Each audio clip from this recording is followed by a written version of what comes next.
এই যারা বলেন দোয়া কবুল হয় না, দেখেন নিজেদের সাথে মিলে কিনা। এই পাঁচটা শর্ত যদি পাওয়া যায়, মুহূর্তেই আপনার দোয়া আরো সে যে নক করবে। এক নাম্বার শর্ত আকলুল হালাল, হালাল খাওয়া। কি খাওয়া? আমরা দুইটাই খাই, হালালও খাই হারামও খাই। বেশি খাই কোনটা? হ্যাঁ, কি খান? আমি কই নাই কিছু, আপনারাই কইছেন। নিজের উত্তরে নিজে ধরা না। হারাম খেলে তো দোয়া কবুল হয় না। লা ইয়াদখুলুল জান্নাতা জাসাদুন গুযিয়া বিল হারাম। ওই দেহ কখনো জান্নাতে যায় না যে দেহ হারাম খেয়ে বর্ধিত হয়েছে। কেন দোয়া কবুল হয় না? মিলিয়ে নেন নিজের জীবনের সাথে, জাস্ট একটু মিলিয়ে নেন, খেয়াল করেন। আকলুল হালাল এক নম্বর শর্ত। ইউর ইনকাম শুড বি হালাল, ইউর ফুড শুড বি হালাল, ইউর ড্রিঙ্ক শুড বি হালাল, ইউর ফ্ল্যাট শুড বি হালাল, your bank balance should be হালাল। চিল্লায় বলেন ঠিক কিনা? এক লোক কাবার চারপাশে শুধু দোয়া করে, ইয়া রব, ইয়া রব, ও আমার রব, তুমি আমারে মাফ করে দাও, তুমি আমারে মাফ করে দাও। এই সাহাবীর কান্নাকাটি দেখে, এই লোকের কান্নাকাটি দেখে অন্য সাহাবারা বলল, আজকের সব সওয়াব এই লোকে নিয়ে যাবে।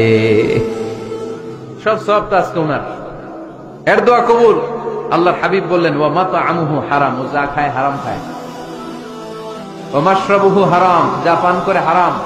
মালবাসুহু হারাম, তার ড্রেস আপ এটা হারাম টাকা থেকে আসে। ফা আন্না ইউস্তাজাবু লাহু, কেমন করে আল্লাহ ওর দোয়া কবুল করবে? আল্লাহ ঠেকা পড়ছে নাকি?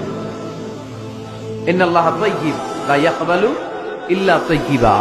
আল্লাহ নিজে পবিত্র, আল্লাহ পবিত্র ছাড়া কোনো অপবিত্র জিনিস গ্রহণ করেন না। জিহাদের ময়দানে একজন সাহাবী ছিল, সর্বপ্রথম তীর মেরেছিল। নাম কে বলতে পারবে? সা'দ বিন আবি ওয়াক্কাস রাদিয়াল্লাহু তাআলা আনহু। উনি একবার আল্লাহর হাবিবকে বললেন, ইয়া রাসূলুল্লাহ, উদউ আল্লাহ আইয়াজআলানি মুস্তাজাবাদ দাওয়া।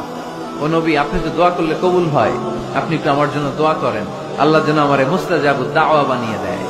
কি বানিয়ে দেয়? মুস্তাজাবুদ দাওয়া মানে কি জানেন? যিনি চাইতে দেরি, কবুল হতে দেরি হয়। আল্লাহর হাবিব বললেন, ইয়া সা'দ, হে সা'দ, আতিব মাতআমাক তাকুন মুস্তাজাবুদ দাওয়া। সা'দ, তুমি যেটা খাবে এটা হালাল খেও, হালাল খেলেই তুমি মুস্তাজাবুদ দাওয়া।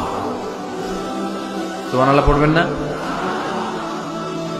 আকলুল হালাল শারতুন লিকবুলিদ দুআ, দোয়া কবুলের প্রথম শর্ত। হারাম খেয়ে দোয়া করলে ওই দোয়া কখনো কবুল হবে। দুই নাম্বার শর্ত, দোয়াটা করতে হবে একজনের কাছে, তিনি কে? চাইতে হবে একজনের কাছে, তিনি কে? মসজিদে যে আল্লাহর কাছে চাইলেন, দরবারে যে বাবার কাছে চাইলেন, দোয়া কবুল কবুল হবে? হবে। চাইতে হবে একজনের কাছে, তিনি কে? অন্য কোথাও যেন আমরা না চাই। মাজারে যে যাওয়া যায় না, মাজার জিয়ারতের জন্য যাবেন, যে সালাম দিবেন, নিজের জন্য দোয়া করবেন।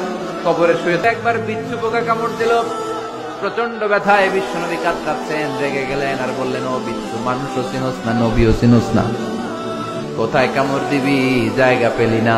কিন্তু বিশ্বনবী ব্যথা পাচ্ছেন।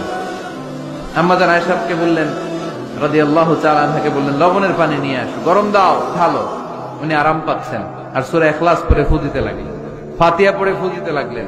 গরম পানি ঢালা শেষ, ফু দেওয়া শেষ, আঙ্গুলের ব্যথাও পাতি না। চিল্লায় বলেন ঠিক কিনা? আমরা ফকির একজনের দরবারে, ঘাটে ঘাটে আমরা ফকির হইতে রাজি না। আল্লাহ আমাদের সবাইকে কথা